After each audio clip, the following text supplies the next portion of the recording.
bienvenidos a su programa de conversación Sobre la Mesa. Estamos muy contentos de poder volver a encontrarnos y también de estar recibiendo sus mensajes, sus correos. Ha sido muy grato poder estar en contacto con usted. A partir de hoy tenemos nuestra página de Facebook. Búsquenos Sobre la Mesa, hágase amigo y envíenos sus comentarios. Quiero saludar a nuestros panelistas estables. Margarita Retamal. Buenas tardes. Hola, Amparito. Ella es directora del Colegio Puerto Paz, magíster en educación, profesora de educación básica. También está junto a nosotros Ricardo Rodríguez. ¿Cómo estás, Amparito? Muy bien, muy contento de volver a verte. Para mí también. Él es abogado de profesión y director nacional de la Corporación Juventud con una Misión. Así es. Así es. Estamos muy contentos de volver a encontrarnos. Igualmente. Les quiero comentar que el tema de hoy sé que va a ser muy interesante. ¿Les parece que veamos qué tenemos en nuestro sobre? Vamos. Bueno, vamos a ver qué hay. El tema de hoy es la economía. Ricardo, ¿podrías tú hablarnos o comentarnos cuál es el modelo económico que nos presenta la Biblia? Bueno, en primer lugar, me gustaría decir que la Biblia no es ni socialista ni capitalista, porque estos dos sistemas olvidan algo muy importante, que es la caída del ser humano, que el hombre eligió mal. Ya sea el hombre como individuo o el hombre como sociedad, tiene esta situación de pecado. Por lo tanto, no hay sistema que sea perfecto, porque no se puede olvidar la importancia que tuvo ese hecho en la historia. Porque finalmente los sistemas están construidos en base a pensamientos humanos. Exactamente. Y el egoísmo del hombre se puede dar tanto en un sistema que dé más énfasis a lo social o en un sistema que dé más énfasis a lo individual. Al final de cuentas, la sociedad es la agrupación o el conjunto de individuos, de personas.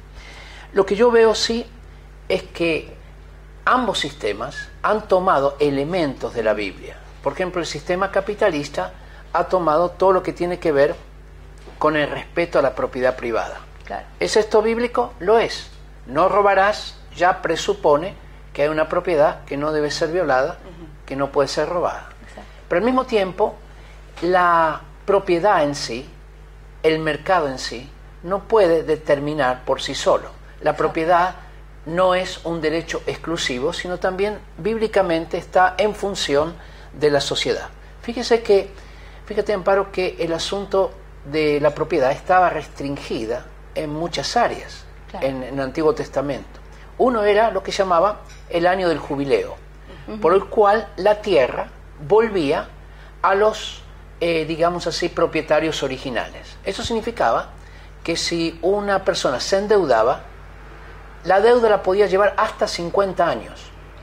Pero sus hijos, es decir, la nueva generación, hay que recordar que en ese tiempo se vivía bastante más, claro que sí. La nueva generación no llevaba las consecuencias de un mal negocio de sus padres, sino que a los 50 años volvía la tierra a su dueño original. O sea, ellos no heredaban una deuda. No heredaban una deuda. Entonces, eso nos da un principio muy importante, que la brecha entre ricos y pobres no se ampliaba, sino se mantenía un balance, un equilibrio. Lo mismo sucedía con el perdón de las deudas. Se perdonaba las deudas a los 7 años. También lo mismo sucedía con la liberación de los esclavos. Ahora, recordemos que los esclavos en ese tiempo eran considerados mercancía. Exacto, eran un bien también de consumo. Era un bien de consumo, era de servicios, digamos. Claro. Bien. Entonces, el asunto es que al liberarse a los esclavos, en un sentido, se le restringía la propiedad a aquellos que eran dueños de esclavos. A los que tenían un crédito, se les restringía la propiedad porque se perdonaban las deudas.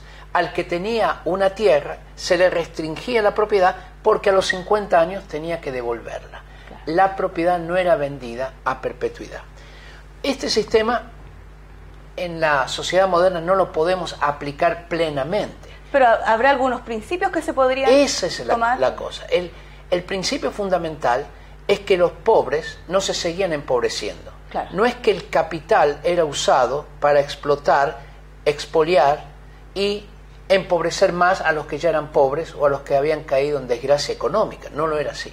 Exacto. Sino que siempre se mantenía ese principio de que no se ampliara la brecha, claro, entre ricos y pobres. Y hoy, que en Chile hablamos tanto del problema de la desigualdad, exacto, y de la injusticia, creo que es un principio muy atinente a lo que es nuestra realidad. No ampliar esa brecha entre ricos y pobres, Exacto. buscar más esta área de justicia social. Así es, pero pensando en lo que es este modelo económico, Margarita, tú podrías orientarnos un poco, bueno, de dónde proceden los modelos económicos o el actual modelo en el cual estamos viviendo. ¿Cuáles son sus bases? Porque decíamos recién que la Biblia en un sentido puede mostrar tanto principios para un modelo como para otro. ¿De dónde procede entonces este conflicto que tenemos con la economía actual? En Occidente, desde hace ya más o menos 4 o 5 décadas, se está utilizando una forma que se ha llamado la economía social de mercado, y finalmente pasó a ser economía de mercado. Claro. Es decir, lo que se vende, Se compra. necesariamente alguien lo tiene que comprar. Y se hizo aún mucho más potente este pensamiento de economía liberal o social de mercado, a partir de cuando en la década del 70 a Friedrich von Hayek se le otorga el Premio Nobel de Economía. Ya. Y el pensamiento de von Hayek es el que se ha intronizado en toda la cultura occidental y que está también hace ya un par de décadas influyendo en la economía oriental también. Claro. Son formas de pensamiento que naturalmente la que voy a comentar no guarda relación con lo bíblico. Y es impresionante lo que von Hayek pensaba y cómo es que él llegó a tener el Premio Nobel de Economía. Él en su pensamiento dividió a la sociedad en 2 grupos. O eres consumidor o eres productor. Perfecto. No hay No hay otro término rol. medio. O produces o consumes. Si eres productor, entonces, ¿dónde hay otro productor con quien hacer la competencia para dejar de que ese sea productor? Para Claro. que tú seas un productor más grande, y por lo tanto ahí surgen las multinacionales y ahora las transnacionales. Claro. Uno más grande puede absorber a un productor más pequeño y lo hace ahora un consumidor también. Pero ya no es un competidor. Ya no es consigo un mismo. competidor. Y por otro lado, ¿qué pasa con los consumidores? Al consumidor hay que crearle la necesidad. Claro. ¿Y qué pasa con las leyes? Von Hayek dijo, las leyes tienen que asegurar que pueda el que produce tener libertad para producir, Claro. y no resguarda al consumidor. Pero ahí no habría no sería problema entonces del que consume, porque finalmente el que produce en libertad, Ujú. pero está en su decisión consumir o no. Entonces, ¿cómo se crea esta necesidad de consumo? Ahí entramos al otro tema que tiene directa relación con la economía, es el consumismo. Claro. De hecho, entró la cultura de lo desechable. Nada se hace para que dure y permanezca en el Nada tiempo. se arregla tampoco. Nada Claro. se arregla. Entonces, si uno piensa en cosas muy básicas desde el punto de vista domiciliario, desde mi economía doméstica, resulta que el secador de pelo que usó mi mamá le duró 25 años y yo en 25 años he tenido casi 25 secadores. Claro. Nada está hecho para que dure, porque hay que crear la necesidad. Claro. Y no solamente la necesidad como lo muestra la publicidad en cuanto a que si consumo tal producto me voy a poner más bella, más joven y más hermosa. No, de ninguna manera. Eso es parte. Pero la otra parte es cómo crear elementos que sean necesarios de ser reemplazados en un corto tiempo para que el productor pueda seguir produciendo y siga teniendo mercado. Exacto. Nuestra economía, que ha orientado a todo Occidente, es brutal. Y von Hayek fue incluso mucho más allá. Dijo, todavía quedan algunos pocos primitivos que creen en el amor a Dios y al prójimo, sin ver en el prójimo un competidor, sino que ver un prójimo. Eso es caníbal, retrógrado, anticuado. Se contrapone directamente al pensamiento bíblico de lo que es la economía y de lo que es el otro. Perdón, Margarita, Claro. pero caníbal, ¿quiénes serían? Claro, ¿Los es que que pensamos así? Lo que o pensamos así ellos? porque impedimos la prosperidad. Ajá, pero a mí me de parece unos que pocos. más Realmente caníbal, Más caníbal es el que... parece que en esta economía de Es muy violento el competencia, pensamiento de es muy von Hayek en violento. ese sentido. Yo no había escuchado, es un gran aporte, Margarita, y es interesante porque más caníbal pareciera ser este sistema, Claro. que en lugar de buscar la colaboración, busca la competencia, pero una competencia salvaje. Salvaje, Se trata sí, de destruir sí. al otro. Claro. Y mira la influencia que esto tendría también en lo que hablamos de una economía sustentable. Es decir, a medida que todas estas cosas hay que producirlas, consumirlas, significa que nuestro planeta se va, digamos, cayendo en un tipo de crisis ambiental. Exacto. Este pensamiento precisamente es el que desestabiliza todo lo que debería ser el equilibrio, ya no solamente ecológico, Claro. sino que el equilibrio social lo desestabilizó, y por eso hoy día la gran queja, y que ahí entra todos los sistemas políticos, es por qué los pobres cada día se empobrecen más, contrario a lo que decía Ricardo, y por qué los ricos se enriquecen tanto. Porque hay leyes que protegen este tipo de modelo económico. Exacto. Y es un modelo económico que podríamos decir clara y abiertamente antibíblico. Así es.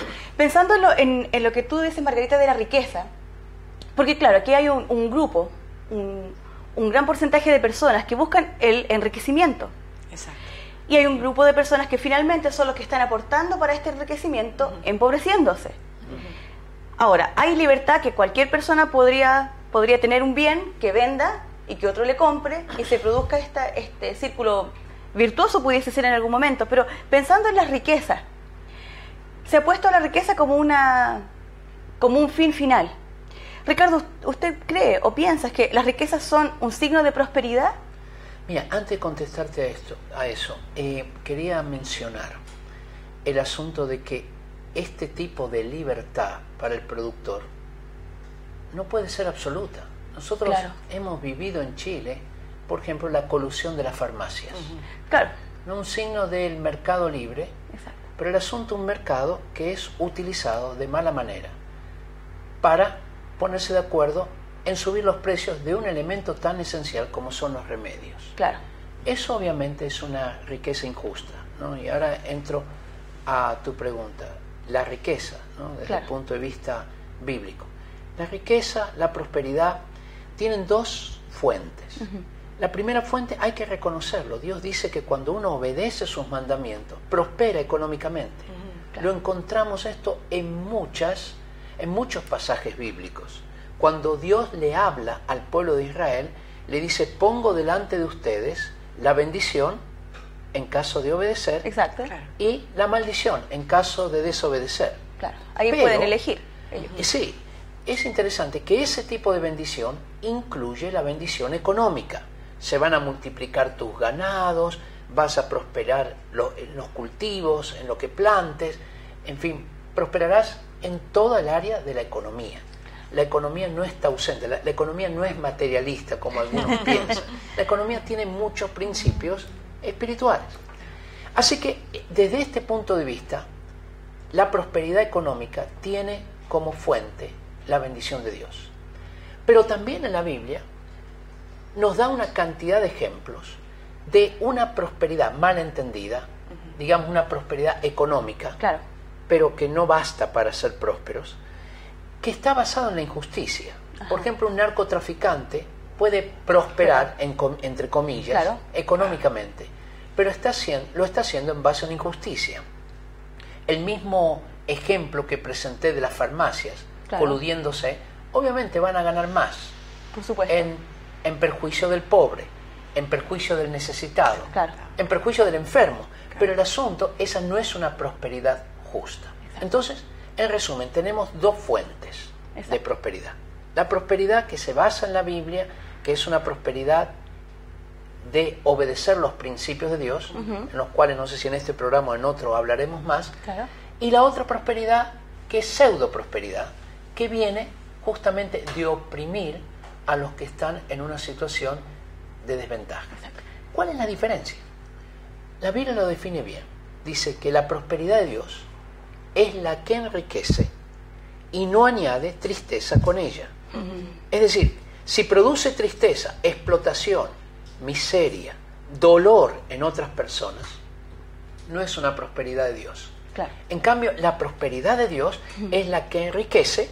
Puede una persona enriquecerse, pero no añadir tristeza a partir de su riqueza a otras personas, sino usa su riqueza después para bendecir y ayudar a otros. Muchas gracias, Ricardo. Es muy interesante el punto que das y quisiera dirigirme a nuestros televidentes. Como ustedes ven, el tema es infinitamente profundo, abarca muchas áreas, así que no deje de escribirnos, contáctese con nosotros en nuestro Facebook Sobre la Mesa, nuestro correo sobreenlamesa@gmail.com. Estaremos dispuestos a dar respuesta a sus inquietudes y también sugiéranos nuevos temas que quiera que tratemos con este panel.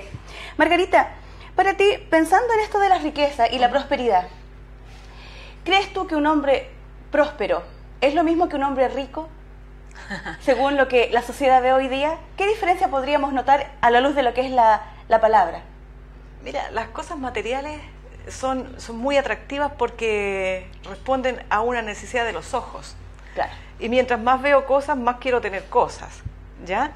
Y el complacer, ese querer, no significa que llegó la felicidad. Claro. ¿No es cierto? Y tú me hablabas de dos conceptos. Uno era la riqueza y el la otro prosperidad. la prosperidad. Riqueza y prosperidad. ¿Puede un hombre rico ser próspero o un hombre próspero ser rico? Sí, indudablemente que sí. Pero hay un factor que falta, hay un elemento, y que lo nombraba recién, la felicidad. ¿Puedo ser próspero, rico y feliz? Claro. Ahí ya entramos en materia. Claro. ¿Qué pasa? Mira, hay un pasaje que a mí me encanta mucho, que es cuando Juan le escribe a Gallo y le dice, yo, amado, le dice, yo deseo que tú seas prosperado en todas las cosas. Y le dice, tu salud, en todo lo que hagas, pero le pone una condición, así como prospera tu alma.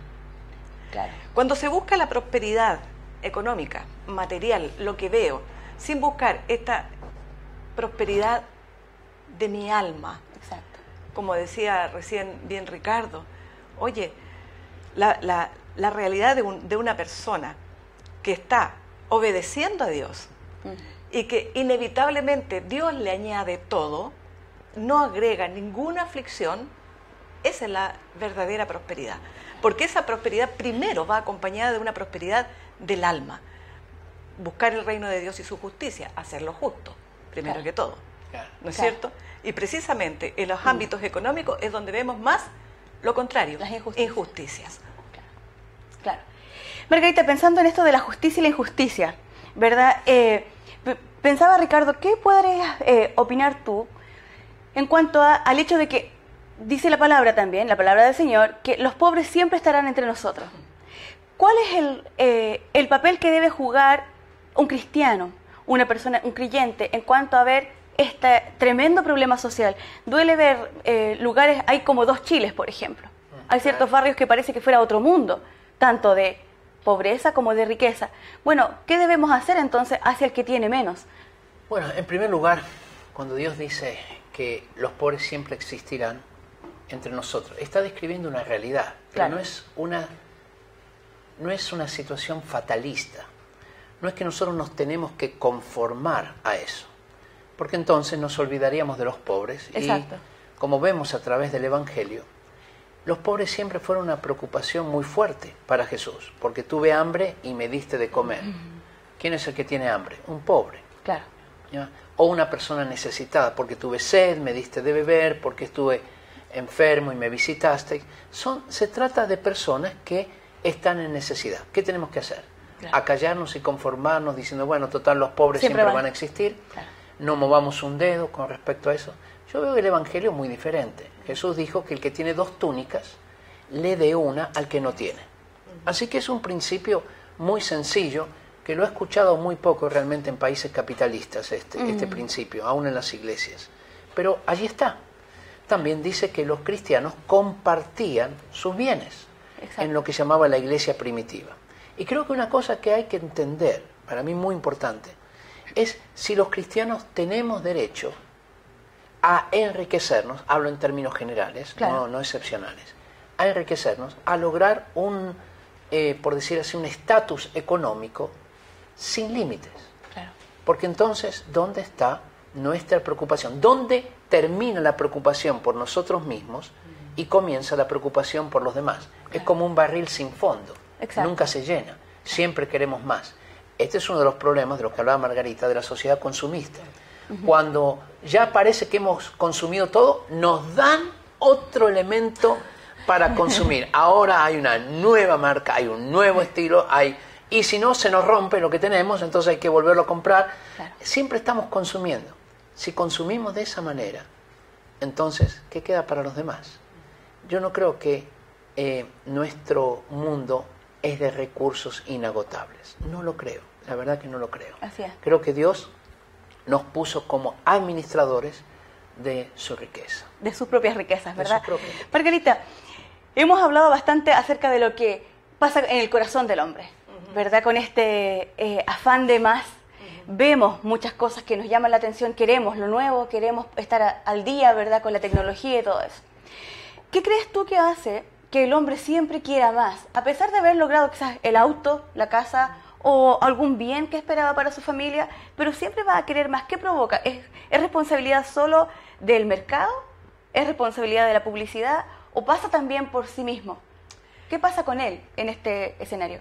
Mira, la respuesta podría ser bastante extensa.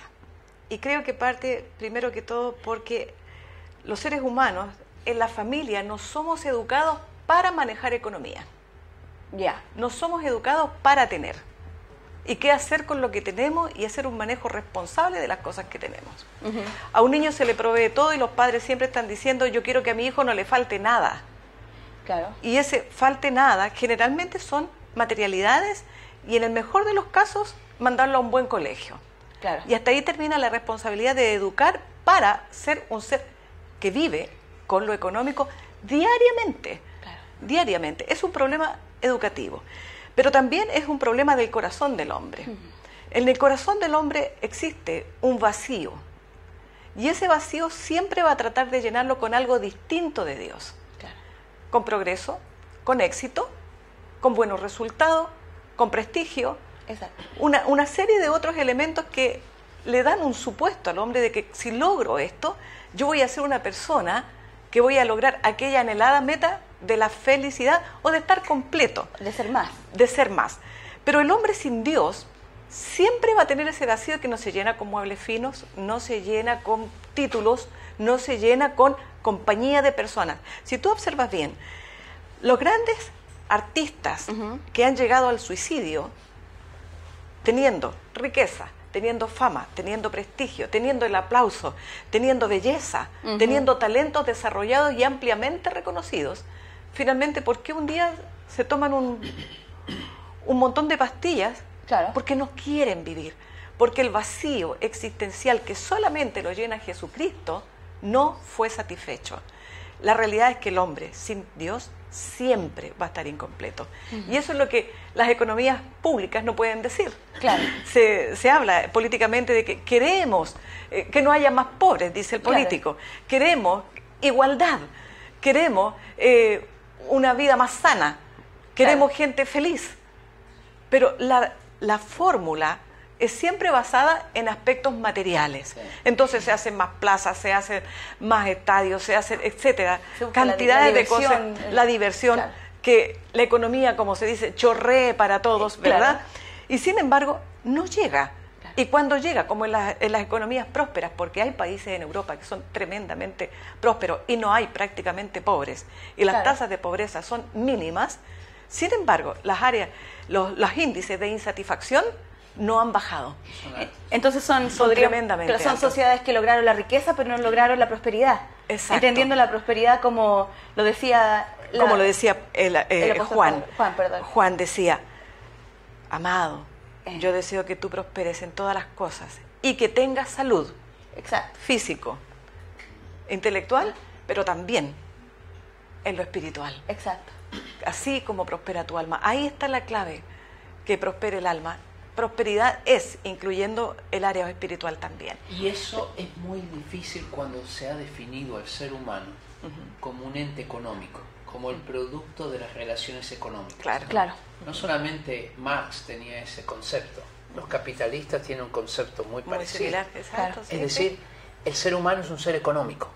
Claro. Mientras que nosotros no entendamos que el ser humano tiene espíritu, alma y cuerpo, y que las necesidades económicas no son las necesidades inclusive principales, exacto, pueden ser las que aparecen mayormente en la superficie, pero claro, no son las más profundas, son quizás las más urgentes, exacto, muchas veces, pero no las más importantes. Entonces, el punto es que mientras que nosotros sigamos considerando, y no solamente nosotros como individuos, sino aún las políticas de Estado, claro, no contemplen que el ser humano no es solamente un ser económico, sino tiene alma y es un ser espiritual, entonces la verdadera prosperidad no llega. Imagínate lo que estamos viviendo.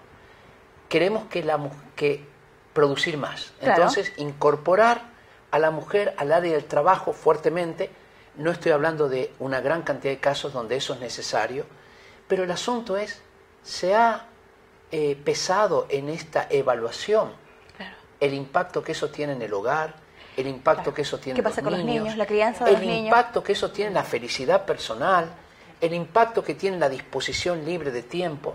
No, porque se lo ve al ser humano, no como el PIB. Es decir, cuanto mayor sea el PIB, por la entrada per cápita que tenemos. El ser humano no es eso. El ser humano es mucho más. No lo podemos limitar a una sola área. Entonces yo creo que aquí se necesita inclusive hablar a nuestros gobernantes de que no se trata de ver al ser humano solamente en el aspecto económico. Si vemos a los candidatos que hemos tenido, todos hablan de la parte económica. Algunos, como dice Margarita, de la parte educacional. Y para allí. ¿Y qué pasa con la parte espiritual? ¿Qué pasa con el sostenimiento o el fomento de esta institución tan importante que es la familia? Muy poco, realmente, poco y nada. Porque así se lo concibe el ser humano, como un ser económico. Y esa es una cosa que tenemos que cambiar. Así es. Querido público, estamos en medio de esta gran conversación. Sé que usted debe estar pensando muchas cosas al respecto. Bueno, ¿qué hago ahora? ¿Qué hago con mi tarjeta de crédito? ¿Qué hago con la cuenta que tengo pendiente? Vamos a seguir hablando de estos temas también, pero queremos volver a invitarle a ser parte de nuestro grupo, sea parte de esta mesa, a través del Facebook Sobre la Mesa y también mandándonos sus correos a sobreenlamesa@gmail.com. Pensando en esto que hablábamos del crédito, del uso, del ser parte de este modelo económico, no nos podemos salir.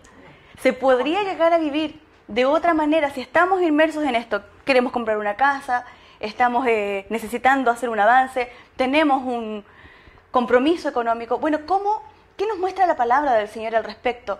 En cuanto a hacer avales, pedir dinero prestado, ahorrar, dar. ¿Qué podemos ver, Margarita? ¿Qué nos dice la palabra? Tú eres mamá, criaste a tu familia sola, saliste adelante como mujer trabajadora, también formó parte, ¿verdad?, de esta realidad social hoy en día. Bueno, ¿cómo lo ves tú como cristiana? La economía ya viéndola desde la casa. A ver, me hiciste recordar de un momento especial de mi vida, cuando una mujer me dijo: Margarita, quiero ayudarte, dime qué necesitas. Me ofreció ayuda porque era evidente que yo necesitaba ayuda económica. Y para mi orgullo era muy fuerte que alguien me dijera: yo te puedo dar. Lo primero que me sonó fuerte fue: te puedo dar, no prestar, te saco del paso, dar. Entonces ella me dijo esta frase que no se me olvidó jamás: Margarita, cuando tú pides, me permites ser de bendición. Wow. Yo siempre entendí al revés, cuando uno pide porque el otro me está haciendo de bendición a mí para superar mi problema que tengo en el momento. A partir de esta enseñanza práctica que ella me dio, que es bendecido el que pide y es bendecido el que da, me generó todo un concepto bastante más amplio de lo que es ser bendición. No solamente porque doy, sino que también cuando expreso mi necesidad. A partir de esta idea, ¿verdad?, que esta hermana me transformó, me amplió de lo que es dar, y estudiando lo que la palabra muestra, hay unas expresiones que está en la Escritura que a mí me gusta mucho: estar contentos con lo que tenéis ahora. Justamente en este modelo neoliberal de mercado, nunca estés contento con lo que tienes hoy. Porque te salió un iPhone que ahora tiene estas otras características. Y resulta que mientras tú estás comprando, hay un equipo que está inventando algo muchísimo más avanzado de lo que acabas de comprar. Y ya vemos que la gente se posta afuera de los negocios para esperar la exclusividad. Lo que realmente es el ícono de lo que significa haber creado consumidores. Dentro del hogar, los padres tenemos la mala costumbre de no solo satisfacer necesidades, sino que también satisfacer caprichos. A los hijos hay que darle y cubrir sus necesidades. Los caprichos son parte de la formación del consumo sin restricción y sin razón. Porque hoy día la gente está gastando más en hablar por teléfono que en comer. Sí. Se creó la necesidad de que tenemos que estar siempre comunicados y la incomunicación es atroz. Se creó la necesidad de, no te alcanza con tu sueldo, entonces te ponen un montón de tarjetas en tu billetera para que tengas accesibilidad a las cosas que tu sueldo no tiene accesibilidad. Claro. Pero responde al pensamiento de von Hayek. Exacto. A un chiquillo universitario se le pone una tarjeta De para que estudiante. compre porque va a ser profesional. Es decir, cuando recibe el título, ya partió endeudado. Ya gastó su Entonces, dinero antes de recibirlo. fondo, está la formación del carácter. Claro. Si yo como madre enseñé a mis hijas que yo iba a satisfacer sus necesidades y que muchas veces las necesidades tampoco iban a ser cubiertas porque mi sueldo era muy pequeño y los gastos eran muy grandes, había que satisfacer entonces solamente lo estrictamente necesario. Y hubo que formar un carácter de distinguir qué es necesario y qué es superfluo. Claro. Y de lo necesario, qué es primeramente lo más importante. Hacer una... Prioridades, marcar prioridades. priorizar gastos. Educación, transporte, lo primario, Claro. priorizando. Hoy día la gente no prioriza de ninguna manera. La economía hoy día, uno ve la gente que se queja de economía. No, la plata no alcanza para nada. Sin embargo, cuando uno mira en qué gastan el dinero, tenemos una Navidad reciente. ¿Qué pasa con Navidad? Todo el mundo sí tiene para invertir y sí tiene para gastar, pero está gastando lo que no tiene, está Exacto. gastando lo que va a tener. Y los grados de insatisfacción que se generan, las discusiones al interior del hogar, las peticiones exageradas de los niños, los anhelos frustrados de los padres. Entonces, la mirada se vuelca el Estado. Me tiene que dar. Me tiene que solucionar esto. No me pueden hacer vivir esto. Nosotros tenemos que abrir los ojos y hacer abrir los ojos a las personas. No podemos gastar más de lo que tenemos, Claro. porque en algún punto nos van a venir a cobrar lo que gastamos no teniéndolo. ¿No es cierto?